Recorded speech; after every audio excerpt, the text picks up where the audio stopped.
Tesla's stock has plunged 45% in just a few months. Sales in China have collapsed by 50%, and in Europe, a 29% decline. The reason? Trump's new tariffs on imports from Mexico, China, and other key trading partners. But this is not just about Tesla.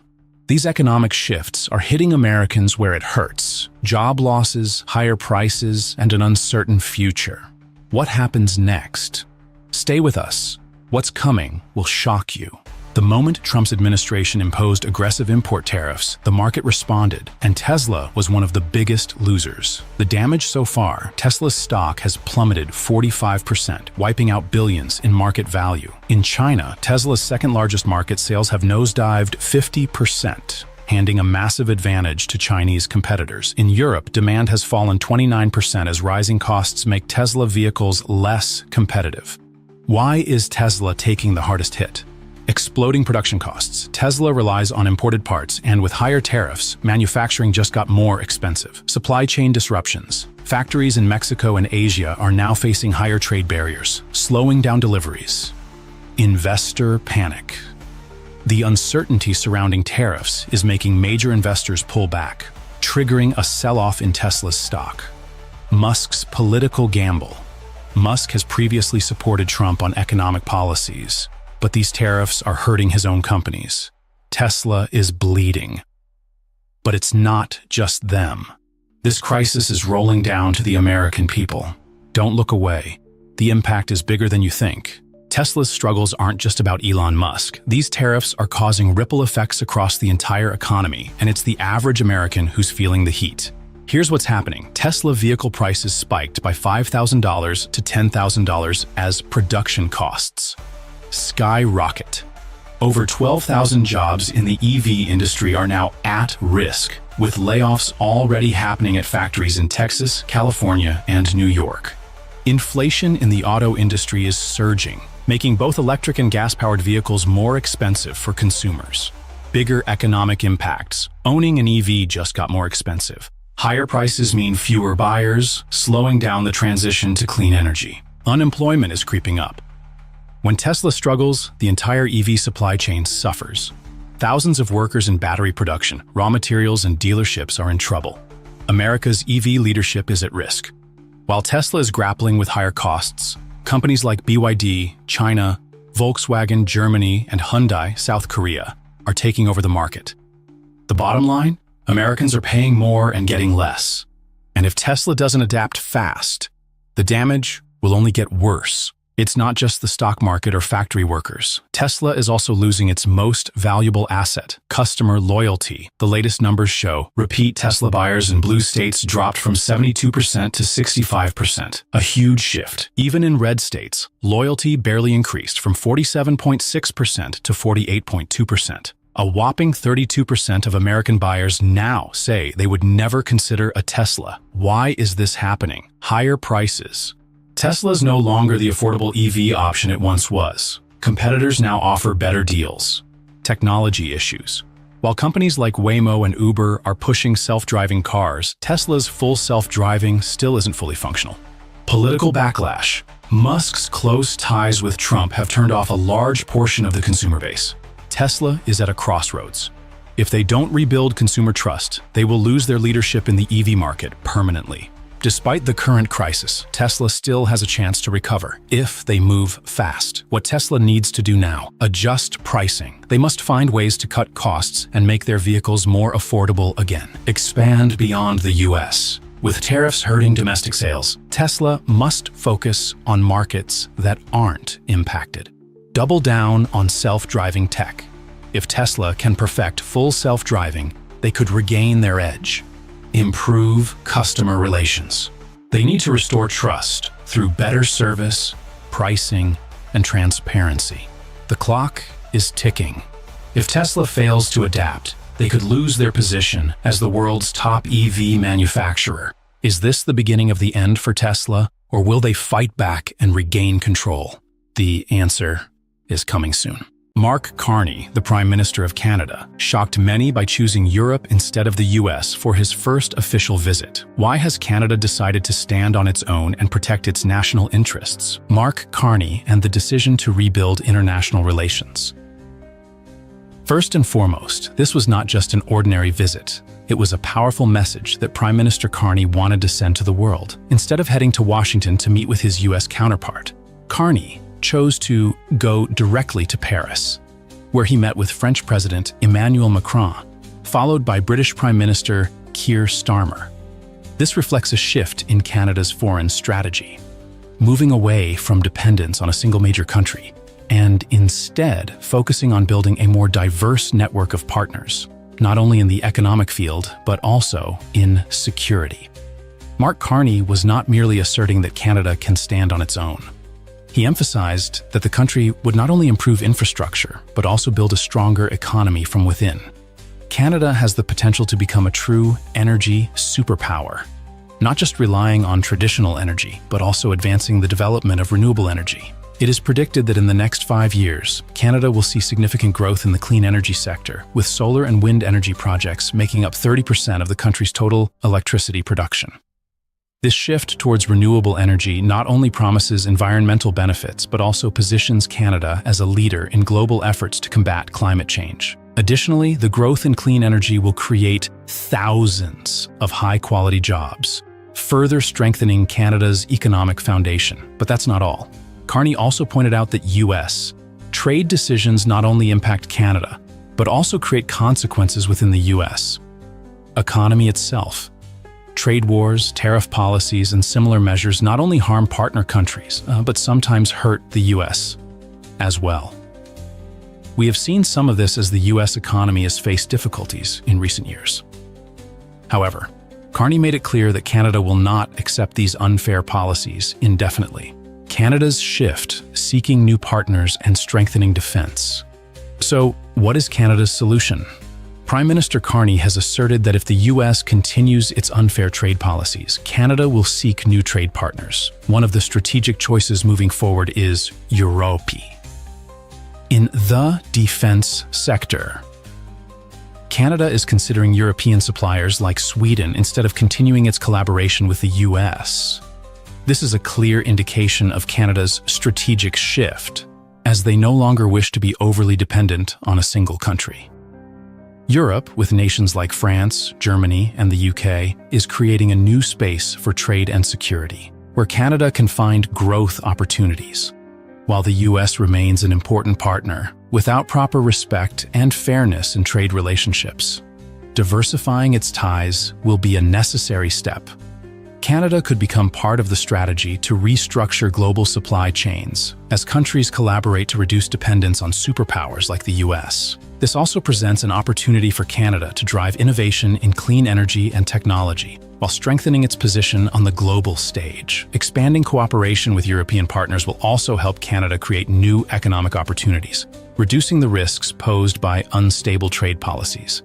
In terms of defense, Canada is not just looking for weapons suppliers. It is building a security strategy centered on multilateral cooperation. Partnering with countries like Sweden and other European nations will not only strengthen defense, but also open up new technological cooperation opportunities as Canada joins weapon development and defense systems programs with allied nations. So, what will Canada's future look like within this new foreign strategy? Will Carney succeed in building a more independent, stronger, and self-sufficient Canada in the economic and defense sectors? Stay tuned with us in the video to learn more about this issue. Why did Trump attack Canada and praise Russia and China? Are his statements true? Are Donald Trump's strong criticisms of Canada when he accuses Canada of cheating in trade and his praise for Russia and China true? Why does he claim that Canada should become the 51st state of the U.S.? While praising countries many consider authoritarian, and are his statements about Ukraine true or just propaganda? Trump criticizes Canada, trade and relations. Right from the start of his interview, Trump did not hesitate to criticize Canada. He stated that negotiating with Canada is a major challenge, especially in trade deals, and described the country as a difficult opponent. One surprising aspect is that he not only criticized the trade agreements between the two countries, but also called Canada a cheating country in negotiations. However, Trump went even further when he stated that Canada should have been the 51st state of the U.S. These statements lead many to ask, is this true? Is Trump trying to diminish Canada's role as an important partner to the U.S.? Canada has long been one of the U.S.'s largest trading partners, with a strong relationship between the two countries in areas such as defense and trade. So, why would Trump make such dismissive assessments, praising Russia and China? What's the real reason? While criticizing Canada, Trump surprisingly praised President Putin of Russia and President Xi Jinping of China. He claimed that he has a very good relationship with both Putin and Xi, which he sees as a positive sign for U.S. foreign policy.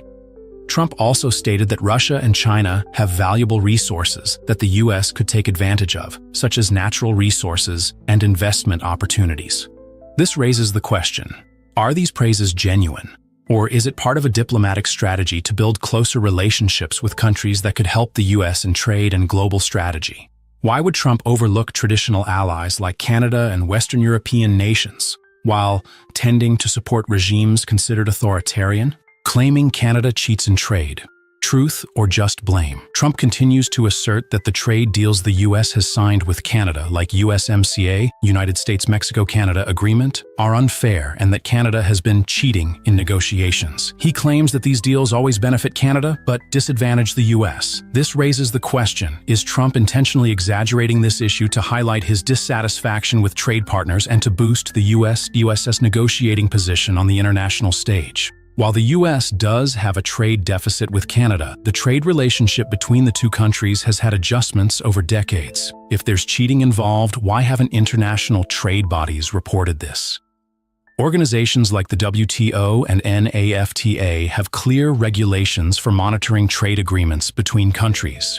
So, is Trump relying on personal perceptions or his dissatisfaction with the international trade system to make unsupported accusations? False claims about the Ukraine war. Propaganda or truth? In the interview, Trump claimed that Russia had surrounded Ukrainian forces and was currently holding around 2,500 Ukrainian soldiers in a siege. However, this information is completely false and has been rejected by many international organizations. This raises doubts about the accuracy and reliability of Trump's statements.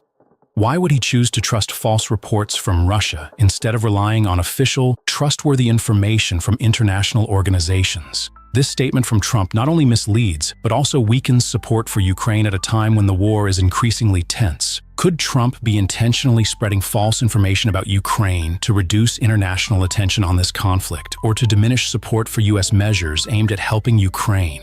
This is definitely a question that many people will want to explore. Are Trump's statements truly accurate, or is he simply using them as a tactic to attract attention? Let's continue watching to further analyze these controversial remarks. Could the Supreme Court Chief Justice's decision to reject the call for impeachment from the sitting president be a sign of a major shift in how disputes are handled within the U.S. government? From criticism to strong rebuttal, Chief Justice John Roberts did not hesitate to reject the strong criticism from President Trump regarding a judge in the case of deporting Venezuelan gang members. In social media posts, Trump called the judge a troublemaker and called for impeachment due to the ruling that halted deportation flights without clear legal procedures. Not only did Chief Justice Roberts reject the call for impeachment, but he also emphasized that impeachment is not the appropriate method for resolving disagreements with court decisions. The appellate process is the legal tool for addressing dissent. This is a strong affirmation of the judiciary's authority and a reminder that the judicial system must be protected. In doing so, Roberts reinforced the critical role of the judiciary in maintaining the balance of power. His statement serves as a clear message that the rule of law must prevail over personal or political conflicts. The realities and importance of upholding legal principles. Although the calls for impeachment from Trump and Elon Musk have stirred public opinion, in reality, impeachment of a judge is nearly impossible. To impeach a judge, at least 23 senators must agree, a requirement that is currently unachievable as the parties in the Senate remain firmly entrenched in their positions. This highlights the complex political dynamics at play, where bipartisan support for such a move is virtually non-existent. Moreover, it underscores the resilience of the judicial system, which continues to operate independently despite external pressures. In fact, this is part of a strategy to counteract unfavorable rulings against the previous administration's policies. However, the difficulty in achieving impeachment highlights the deep divide in legal and power perspectives in the U.S. This raises a crucial question. Can legal decisions be influenced by pressure from powerful individuals? And can the judicial system maintain its independence in the increasingly complex political landscape? Protecting human rights in the legal system. Congressman Jamie Raskin pointed out a critical point. The rights of those facing deportation cannot be overlooked without a full legal process. Protecting human rights, even when the individuals are accused of being gang members, must be prioritized. Without strict legal procedures, mistakes can happen, leading to the deportation of innocent people without the opportunity to defend their rights. This is not only a legal issue, but also an ethical one.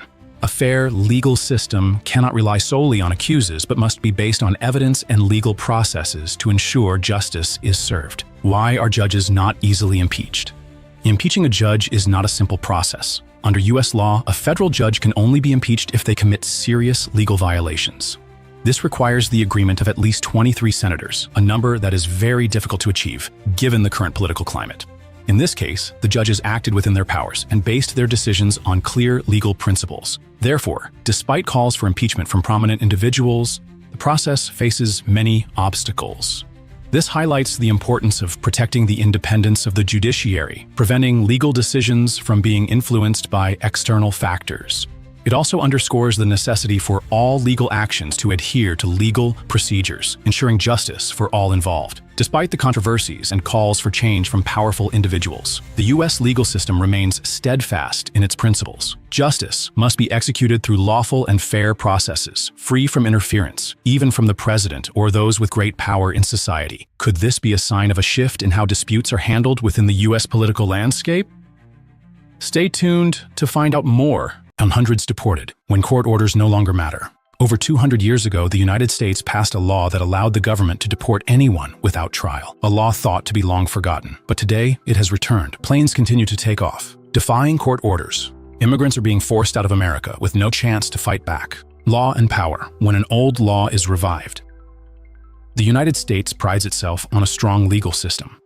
The courts serve as a critical barrier against government overreach. But what happens when the government can ignore court rulings, act on its own, and bypass principles that have existed for centuries? More than 200 years ago, a law was enacted to protect the U.S. from external threats. The Alien Enemies Act, passed in 1798, granted the government the power to deport immigrants without trial if they came from a country deemed hostile. Initially, this law was meant as a wartime measure, rarely used and eventually fading into history. But now, it has been revived. Hundreds of immigrants have just been deported, swiftly, unexpectedly, and with no chance to defend themselves. What exactly is happening? Court orders ignored. Deportations continue. Just days ago, an unprecedented event took place. Federal Judge James Boasberg issued an immediate halt to the deportations, ordering the government to bring back any flights carrying deported immigrants. His order was clear. No one should be removed from the U.S. without a legal hearing. But what happened next? 2 flights from Harlingen, Texas, still took off, completely disregarding the ruling. Another flight departed even after the court order was issued in writing. Then, something shocking happened. The president of El Salvador, a close ally of Trump, tweeted mockingly, "Oopsie, too late." At first glance, it might seem like a joke, but this tweet highlighted a disturbing reality. The U.S. court system had just been openly challenged. The planes should have turned back, but they didn't. The law was not enforced. If a federal judge cannot stop a government decision, what happens next? Is the legal system still strong enough to hold those in power accountable? Reviving an ancient law. What does this mean? The Trump administration didn't just carry out these deportations. They revived a law from 1798, one that gives the government unchecked power over immigrants. The Alien Enemies Act was created in a time of war, granting sweeping authority to deport anyone deemed a threat without trial. But now it is being used in peacetime, and not just against undocumented immigrants. What does this mean? It means the government can now label anyone as a national security threat and remove them instantly. No lawyers, no hearings, no appeals. The courts ordered a stop to the deportations, but the government did not comply. The real question isn't just who was deported. The real question is, how far can this go before someone stops it? Even a legal resident wasn't safe. This policy isn't just affecting illegal immigrants. Even those living in the U.S. legally are being deported. Take the case of Dr. Rasha Alawi, a kidney transplant specialist at Brown University. She had a legal work visa, was actively saving lives in American hospitals. Yet she was still deported. The courts explicitly ordered a 48-hour delay before any action could be taken, but that order was ignored. Dr. Alawi was put on a plane immediately. Why? Officials claimed she had images and videos related to Hezbollah on her phone, but no solid evidence suggested she was a real threat. If even a legally employed doctor can be deported so easily, who is safe? Medical experts warn that America is already facing a critical shortage of transplant specialists. This kind of hasty deportation could push more foreign-trained doctors to leave the U.S., further straining the healthcare system. This isn't just a legal issue. This is a crisis that could impact lives beyond the courtroom. Who will be the next to be deported without trial? Don't look away, because this story is far from over.